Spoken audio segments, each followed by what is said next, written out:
Crypto told you so. So last year was a terrible year in the crypto world, from the most recent scandal of FTX to most of them losing 80% of their value in a year, to a lot of them going out of business, and the whole industry being thrown on its head. So I take no joy in people losing money, but this was clearly a buyer beware situation. And if you invested in it, hopefully it was a small portion or amount you were willing to lose, which is how I still feel about it.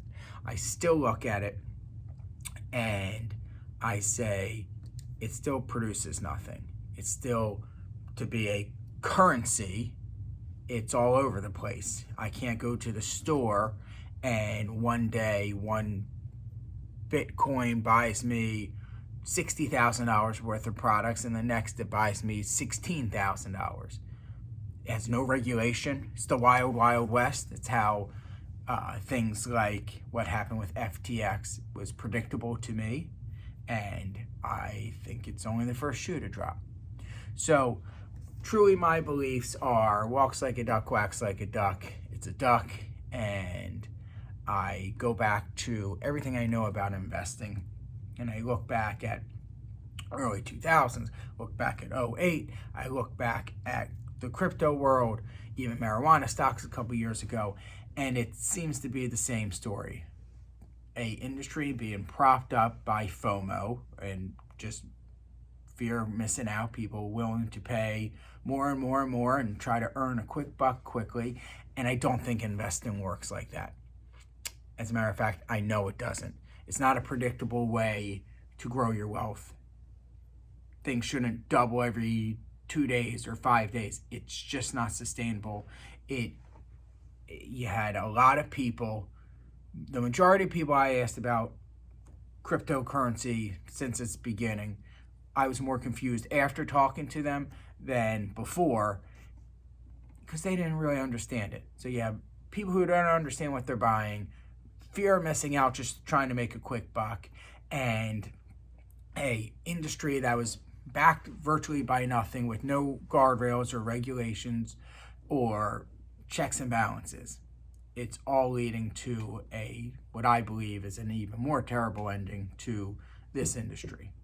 Now, what's the silver lining? Two things. One is, what the heck do I know? I don't even understand it, and I've read more about it than 99% of the people on this planet, and I can't viably put $1 into it.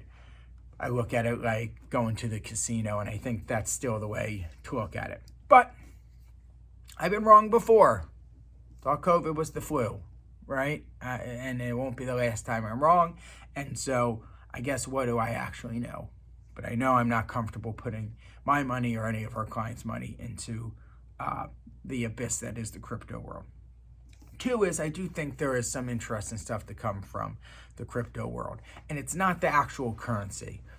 I think the blockchain technology is groundbreaking, earth-shattering, life-changing, one word for you, plastics type of product or invention or technology, whatever you want to call it. The blockchain is a fascinating, wildly adoptable in many, many practicalities, and quite frankly, I think NFTs have some viability as well.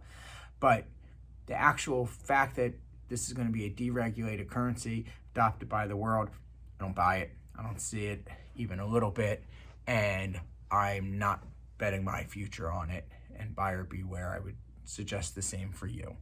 Now, again, you want to invest in it, Godspeed. Just make sure you do it with money you are comfortable and willing to lose, because there is no history for this stuff. There is no track record. There is no playbook. It is being made up on the fly, and you have to be comfortable with that.